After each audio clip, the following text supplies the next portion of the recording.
এই পাড়ায় প্রতিদিন সূর্য ওঠে, কিন্তু আজ সূর্যের চেয়ে উজ্জ্বল এক জামাইয়ের হাসি।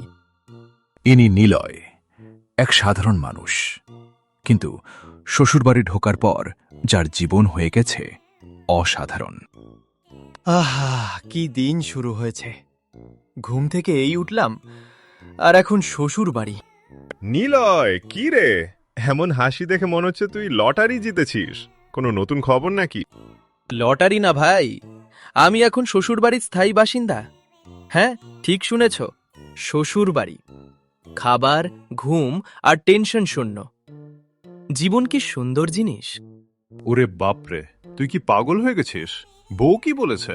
তোর বাবা মায়ের কি অবস্থা? বউ ও তো নিজেই বলেছে, চলো বাবা শ্বশুর বাড়িতে যাই, এবং বাবা মা তো জাস্ট হ্যাঁ বলেছে। আর বউ তো রেগে যাবে তোর এই অলস স্বর্গবাস দেখে। দেখি কে প্রথম যে ধারায়, আমি নাকি ও? হ্যাঁ, এইটাই স্বর্গের স্বাদ। কেউ বিরক্ত করছে না, কেউ কাজ চাপাচ্ছে না। এই জীবনে এখন শুধু আমি আর শান্তি। দেখব এই স্বর্গ খুব দীর্ঘ হবে কিনা। এই জীবন রে বাবা, আমি নিলয়, শ্বশুর বাড়ির রাজা। এভাবেই শুরু হলো এক জামাইয়ের নতুন অধ্যায়। একটু অলস, একটু মজা, আর একদম বোরিং নয়, পুরো স্বর্গের মতো। কিন্তু এ রাজত্ব কি দীর্ঘস্থায়ী হবে? অপেক্ষা করুন, পরবর্তী দৃশ্যে দেখা যাবে জামাইয়ের স্বর্গের কি ঝামেলা। নিলয় চলে যাচ্ছে তার স্বপ্নের ঠিকানা, শ্বশুরবাড়ি। পাড়ার রাস্তা যেন আজ আরো সুন্দর, আর প্রতিটি দোরগোড়া তার জন্যই হেসে উঠেছে। নিলয়, তুই কি সত্যিই যাচ্ছিস? শ্বশুরবাড়ি কি এমন আনন্দময়? বাবলু, বুঝছিস না, এখানে সব শান্তি, আরাম আর টেনশন শূন্য। তুই কি জানিস, বাস্তবতা কখনো স্বর্গের মতো সহজ হয় না। ও ভাই, তুমি জানো না, আমি প্রস্তুত। যদি স্বর্গের দরজা খোলা থাকে, আমি তো ঢুকে পড়বই। নিলয়ের আত্মবিশ্বাস এমন যে পাড়ার সবাই ভাবছে এ জামাই সত্যি স্বর্গ পেয়েছে। সব ঠিক আছে। কেউ বিরক্ত করছে না, কেউ কাজ চাপাচ্ছে না। আমার স্বর্গের সকাল নিখুঁত। দেখিস, এই স্বর্গ দীর্ঘ হবে না। শাশুড়ি ঢুকলেই তো নতুন নিয়ম শুরু হবে। শাশুড়ি বা শ্বশুর, কে আমার স্বর্গের আনন্দ নষ্ট করতে পারে? এবং অবশেষে নিলয় পৌঁছালো তার স্বপ্নের ঠিকানায়, শ্বশুরবাড়ি। সেখানে তার প্রতীক্ষায় আছে আদরের শাশুড়ি, মৃদুভাষী শ্বশুর এবং বুদ্ধিমতী স্ত্রী। জামাই, স্বাগতম স্বাগতম। আজ থেকে তুমি আমাদের বাড়ির রাজা। আহা মা, সত্যি কি আমি রাজা? আমি কি স্বর্গে ঢুকেছি? নিলয়, চা খাবে? একটু চা কর। চা? হ্যাঁ, স্বর্গের স্বাদ চা ছাড়া অসম্পূর্ণ। ওহ মা, কি সুগন্ধ। নিলয়, স্বাগতম আমাদের বাড়িতে। চা খেয়েছ? আরাম করো। ওহ বাবা, আমি প্রস্তুত। ঘুম, খাওয়া আর বিনোদন সবই এখন আমার অধিকার। স্বর্গ তো দেখতে সুন্দর, কিন্তু এই স্বর্গ কি দীর্ঘস্থায়ী হবে? দেখছো জামাই, আমাদের বাড়ি শান্তির ঠিকানা। এখানে কোনো চাপ নেই, শুধু আনন্দ, আদর আর খাওয়া। এই শান্তি সত্যিই স্বর্গের মতো। বাবা মা বউ সবাই মিলেই তো স্বর্গ। নিলয়, আজ থেকে তুমি এই বাড়িতে তোমার নিয়মে রাজত্ব করবে, কিন্তু একটু সাবধান। শাশুড়ি শ্বশুরের চোখ সব সময় তোর দিকে থাকবে। কি? তবে কি আমি এখনো অত্যাধিকারী রাজা নই? আমরা তো স্বর্গে স্বাগতম জানাচ্ছি, কিন্তু নিয়মগুলো মানতেই হবে। এভাবেই শুরু হলো নিলয়ের শ্বশুরবাড়ির প্রথম দিন। স্বর্গের মতো আনন্দ, হালকা টেনশন আর একটি ছোট্ট শিক্ষা, যা তাকে শিখাবে অতিরিক্ত আরামও কখনো কখনো ঝামেলা নিয়ে আসে। নিলয় ড্রয়িং রুমে বসেছে, মনে করছে সে এসেছে স্বর্গে, চা হাতে, আরাম নিয়ে। কিন্তু হঠাৎ শাশুড়ির ছোট্ট একটি স্বর্গের চমক নিয়ে হাজির। নিলয়, আজ থেকে স্বাগতমের অংশ হিসেবে এই লুচি আর তরকারি তোমার জন্য। খাও, আরাম করো, আমি দুপুরের খাবারের ব্যবস্থা করি। মা, এটা কি স্বর্গের খাবার? লুচি, তরকারি আর মজা। হ্যাঁ, তবে সাবধান, এটা শুধু স্বাগতমের অংশ, নিয়ম মেনে খেতে হবে। আমি প্রস্তুত। স্বর্গ মানে শুধু খাওয়া, আর এত সুন্দর লুচি তরকারি। এখানে প্রতিটি পদক্ষেপে আনন্দ আর ছোট ছোট চ্যালেঞ্জ আছে। নিলয় প্রথমবার বুঝল স্বর্গ মানে শুধু আরাম নয়। শাশুড়ি শ্বশুরের টেস্ট দিয়ে প্রতিটি পদক্ষেপে কিছু শিক্ষা লুকানো আছে। এভাবেই শ্বশুরবাড়িতে প্রথম স্বাগতম লাঞ্চ সম্পন্ন হল। নিলয় খুশি, মাধুরী সতর্ক, শাশুড়ি শ্বশুর হাসি ধরে রাখছে। নিলয় স্বর্গ ভেবেছিল, কিন্তু স্বর্গে ঢোকার পর প্রথম রিয়েলিটি চেক অপেক্ষা করছে। জামাই, আজ থেকে তোমার ডেইলি চ্যালেঞ্জ লিস্ট আছে। প্রথম চ্যালেঞ্জ, কাপড়গুলো আলাদা করে রাখা। কাপড় আলাদা করা? এটা কি স্বর্গের অংশ? হ্যাঁ, স্বর্গের একটি ছোট শর্ত। আর যদি তুমি আলাদা না করো, স্বর্গের আরাম হঠাৎ কমতে পারে। স্বর্গ কি এমন কঠিনও হতে পারে? চা, ঘুম, খাওয়া আর কাপড় আলাদা করা? শুরু করো জামাই, আজকে শুধু এটা, পরের সপ্তাহে দেখা যাবে আরও চ্যালেঞ্জ। এভাবেই নিলয় প্রথমবার শ্বশুরবাড়ির বাস্তবতা অনুভব করল। স্বর্গ মানে শুধু আনন্দ নয়, ছোট ছোট চ্যালেঞ্জও আছে। শ্বশুরবাড়িতে প্রথম দিন। নিলয়ের আরাম, খাওয়া, ঘুম আর লুচি তরকারি শেষ। এবার সে সিদ্ধান্ত নিলে স্বর্গে আরাম চাই, আর শুরু হলো তার টিভি টাইম। ওহ বাবা, টিভি চালু হলো। এখন শুধু আরাম, খাওয়া, ঘুম আর টিভি। আরাম ঠিক আছে, কিন্তু মনে রেখো, শ্বশুরবাড়িতে সবকিছুই নিয়ম অনুসারে। নিয়ম? এখন আমি শুধু টিভি দেখব আর আরাম। জামাই, খেয়াল রেখো, স্বর্গ মানে শুধু আরাম নয়, টিভি দেখার সময়ও ছোট ছোট কাজ করতে হবে। কি ছোট কাজ? টিভি দেখার সময়ও? তাহলে স্বর্গ মানে শুধুই চ্যালেঞ্জ। নিলয় বুঝতে পারল না স্বর্গের আরামও একটু ব্যঙ্গাত্মক হতে পারে। শাশুড়ি শ্বশুরের চোখ সবসময় তার দিকে থাকে, আর মাধুরীর হালকা তীক্ষ্ণ মন্তব্য মনে করিয়ে দেয় সর্বদা সতর্ক। তুমি মনে করছো শুধু টিভি দেখলেই শান্তি? স্বর্গ মানে শুধু খাওয়া, ঘুম নয়, সেখানে কিছু ছোট নিয়মও আছে। ও বাবা, স্বর্গ মানেই টেনশনও আছে। আমি কি সত্যিই রাজা? এভাবে নিলয় বুঝল শ্বশুরবাড়িতে স্বর্গের জীবন মানে আনন্দ, ছোট চ্যালেঞ্জ, হালকা টেনশন। আর এই স্বর্গ শুধুমাত্র চোখ বন্ধ করে উপভোগ করা যায় না। নিলয় ঘুম থেকে উঠে দেখল এবার শাশুড়ির শ্বশুর কিছুটা ভিন্ন আচরণ করছেন। আবার আরাম, কিন্তু কেন মনে হচ্ছে আজ কিছুটা ভিন্ন? মাধুরীর হাসিও আজ একটু অল্প মনে হচ্ছে। জামাই, আজ সকালে তোমার জন্য একটু কাজ আছে। যে কাজগুলো আগে হয়নি সেগুলো সম্পন্ন করতে হবে। ওহ মা, আবার কাজ? কিন্তু আমি তো ভাবছিলাম আজ ফ্রি দিন। ফ্রি দিন মানে সব সময় ফ্রি নয়। ঘরে শান্তি থাকলে দায়িত্বও বোঝা দরকার। আজ একটু গুরুত্বপূর্ণ কাজ আছে। নিলয়, যে দায়িত্বগুলো আগে মিস হয়েছিল তা আজ পালন করতে হবে। এই নিয়মগুলো উপেক্ষা করলে স্বর্গের আনন্দ অর্ধেক হয়ে যাবে। স্বর্গ মানে এখন যেন অফিস প্লাস আরাম। আমি কি সত্যিই প্রস্তুত?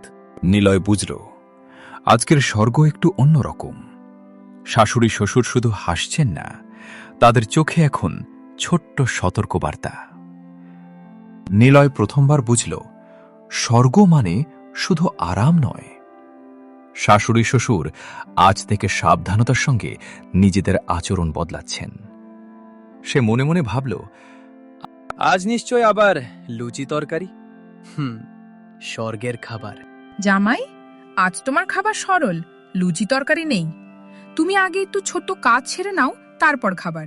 ওহ মা, কি কাজ করার পর খাবার? এটা কি স্বর্গের নিয়ম? আজ থেকে স্বর্গ মানে আরাম নয়, ছোট ছোট দায়িত্বও বুঝতে হবে।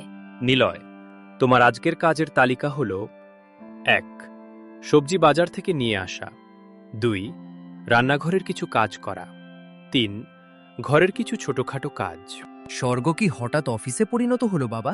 নিলয় বুঝল স্বর্গের আরাম শেষ। আজ থেকে আরাম শুধুমাত্র চোখ বন্ধ করে নয়, স্বর্গ মানে দায়িত্ব প্লাস কাজ প্লাস পরীক্ষা। ওহ বাবা, ফ্রি হোটেল লাইফ শেষ। নিলয়, বাজারে যাও, আজকে সবজি নিজেই আনতে হবে। ফলে সবজি দেখে খাওয়ার আগে শিখতে হবে, যেন স্বর্গের স্বাদ বোঝো। শাশুড়ি শ্বশুরের নতুন আচরণ তার উপর ছোট ছোট কাজের চাপ আনছে। স্বর্গের ব্যঙ্গাত্মক রিয়ালিটি চেক এখন শুরু। নিলয় বাজার থেকে ফিরল। শাশুড়ি শ্বশুর আগে থেকেই চোখ রাখছেন। আজ থেকে স্বর্গের আরাম তার জন্য সত্যি কঠিন পরীক্ষায় পরিণত হচ্ছে। মা, বাজারে সবজি আনলাম, সব ঠিক আছে কিনা দেখে নিন মা। নিলয়, এই টাকা যে তুমি বাজারে নিয়ে গিয়েছিলে, তুমি কি পুরো ব্যবহার করেছো? হ্যাঁ মা, আমি তো সব ব্যবহার করেছি, সবজি কিনেছি। আমরা তো আগে থেকেই দেখেছিলাম কিছু টাকা বাকি বা অনিয়ম হয়েছে। নিলয় এরকম কিছু কখনোই করতে পারে না। আমি সবজি আর টাকা ঠিক মতো ব্যবহার করেছি। মা, বাবা, বিশ্বাস করুন আমাকে। জামাই, আমরা জানি তুমি নতুন, কিন্তু বাজারে যে পুরো টাকা ব্যবহার হয়েছে তা যাচাই করতেই হবে। তুমি যেন কিছু মনে করো না। বাবা, স্বর্গ কি হঠাৎ পরীক্ষা হয়ে গেল? আমি তো শুধু সবজি আনলাম আর সব সঠিকভাবে করেছি। নিলয় বুঝল আজ থেকে স্বর্গ তার জন্য কঠিন পরীক্ষা। শাশুড়ি শ্বশুর এখন দ্বিধান্বিত এবং সন্দেহ করছে। এভাবেই নিলয় বুঝল শ্বশুরবাড়িতে বিশ্বাস প্লাস পরীক্ষা প্লাস ছোট ভুল, সন্দেহ সবই একসাথে আসে। মাধুরীর মন খারাপ। নিলয় জানে মাধুরীর চোখে কোনো অবিশ্বাসের ছাপ নেই, তবে সে জানে এটা সত্যিই একটি ছোট মিসআন্ডারস্ট্যান্ডিং। নিলয়, আমি জানি তুমি নির্দোষ, তবুও মা বাবা আজ তোমাকে সন্দেহ করেছে। আমার খুব খারাপ লাগছে। মাধুরী, এটা কেবল একটি ছোট ভুল বোঝাবুঝি। মা বাবা আমাদেরকে ভালোবাসে, তারা শুধু অবিশ্বাসের মুহূর্তে বিভ্রান্ত হয়েছে। তুমি এইসব নিয়ে এত মন খারাপ করো না। তুমি কি সত্যিই মনে করো তারা এখনো আমাকে ও তোমাকে ভালোবাসে? হ্যাঁ মাধুরী, তারা আমাদের সম্মান করে, শুধু কখনো কখনো ছোট ভুল বোঝাবুঝি হয়। এই কারণে আমরা এই বাড়ি ছেড়ে যাব না, আমি এখানেই থাকব, এবং তারা ধীরে ধীরে সব বুঝবে। মাধুরী বুঝতে পারল নিলয় ঠিক বলছে। শাশুড়ি শ্বশুরের সন্দেহ কেবল ছোট একটি ভুল বোঝাবুঝি। তাদের ভালোবাসা এখনো অটুট। তুমি ঠিক বলছো, আমরা এখানেই থাকব, আমি আর কষ্ট পাবো না। এভাবেই নিলয় মাধুরীকে বোঝাল শাশুড়ি শ্বশুরের সন্দেহ শুধুই সাময়িক, ভালোবাসা ও সম্মান এখনো আছে। এবার থেকে নিলয় নিজের সাহস ও স্থিতিশীলতায় এগোতে প্রস্তুত। কিছু কথা বলা হয় শব্দে, আর কিছু কথা বোঝা যায় আচরণে। নিলয় আজ কিছু বলেনি, সে শুধু নিজের কাজ দিয়ে উত্তর দিচ্ছে। তুমি কিছু বলছো না আজ? ধন্যবাদ। নিলয় মাথা নেড়ে চুপচাপ চলে যায়। কোনো জবাব নয়, কোনো হাসি নয়, শুধু সম্মান। তুমি কষ্ট পাচ্ছ না তো? আজ বলার দরকার নেই, আজ কাজটাই কথা বলুক। ছেলেটা চুপচাপ সব দায়িত্ব নিচ্ছে। হয়তো আমরা একটু তাড়াহুড়ো করে ফেলেছিলাম। সন্দেহ এক মুহূর্তে আসে, কিন্তু বিশ্বাস ফিরে আসে সময় নিয়ে। নিলয় আজ আর জামাই নয়, সে ধীরে ধীরে পরিবারের একজন হয়ে উঠছে। বিশ্বাস কখনো চিৎকার করে ফিরে আসে না, সে আসে নিঃশব্দে, একটা ছোট আচরণে, একটা আলাদা নজরে। এটা একটু বেশি ঝাল, তুমি ঝাল খাও তাই দিলাম। ধন্যবাদ মা। আজ বাজারে সবজি ভালো ছিল, দামও ঠিকঠাক। চেষ্টা করেছিলাম বাবা। এই এক লাইনের মধ্যেই ছিল অনেক দিনের জমে থাকা বোঝাপড়া। শীত পড়ছে, রাতে পাতলা জামা পরো না। নিলয় চুপচাপ তাকিয়ে থাকে, চোখে গভীর কৃতজ্ঞতা। কিছু সম্পর্ক ভাঙে না, শুধু একটু ভুল বোঝাবুঝিতে দূরে সরে যায়। আর যখন ফিরে আসে তখন আর আগের মতো শব্দ করে না, তখন সে আপন হয়ে যায়। কিছু উপলব্ধি আসে দেরিতে, কিন্তু যখন আসে তখন মানুষটা বদলে যায়। নিলয়ের জীবনে আজ সেই সকাল। আজ তোমাকে অন্যরকম লাগছে। আজ আমি সত্যিই অন্যরকম। আজ থেকে নতুন শুরু। মাধুরী, আমি আজ নতুন অফিসে যোগ দিচ্ছি। নতুন কাজ, আর আগের চেয়ে অনেক ভালো বেতন। সত্যি? তুমি বলনি তো কিছু। আগে নিশ্চিত হতে চেয়েছিলাম। এটা শুধু চাকরি নয়, এটা নিজের পায়ে দাঁড়ানোর প্রমাণ। মাধুরী, আমার মনে হয় এবার আমাদের নিজেদের বাড়িতে থাকা উচিত। তুমি নিশ্চিত? হ্যাঁ, কারণ আমি বুঝেছি সম্মান ভিক্ষা করে পাওয়া যায় না। সম্মান অর্জন করতে হয় কাজ দিয়ে, দায়িত্ব দিয়ে। নিলয় আজ আর জামাই হয়ে থাকার নিরাপত্তা চায় না, সে চায় একজন দায়িত্ববান মানুষ হয়ে উঠতে। মা, বাবা, আমি আজ নতুন অফিসে যোগ দিচ্ছি। ভালো, নিজের পায়ে দাঁড়ানোটাই আসল। কাজ করলে মানুষ বড় হয়, তুমি সেটা বুঝেছ? এটাই সবচেয়ে বড় কথা। ওসব থাক, মন দিয়ে কাজ করলেই আমাদের আশীর্বাদ পাবে। মনে রেখো, এই বাড়ি তোমার শ্বশুর বাড়ি নয়, এটা সব সময় তোমারও বাড়ি। আমি কোনোদিন ভুলব না আপনারা আমাকে কি শিখিয়েছেন। শোনো, সকালে ঠিক করে খেয়ে যেও। হ্যাঁ মা। স্বর্গ কখনো জায়গায় হয় না, স্বর্গ তৈরি হয় দায়িত্বে, পরিশ্রমে আর সম্মানে। নিলয় আজ বুঝেছে, সম্মানে থাকতে চাইলে আগে নিজেকে করে তুলতে হয়। আজকের এই গল্প আমাদের এই শিক্ষাই দেয় যে সম্মান ভোগের বিষয় নয়, সম্মান অর্জনের ফল।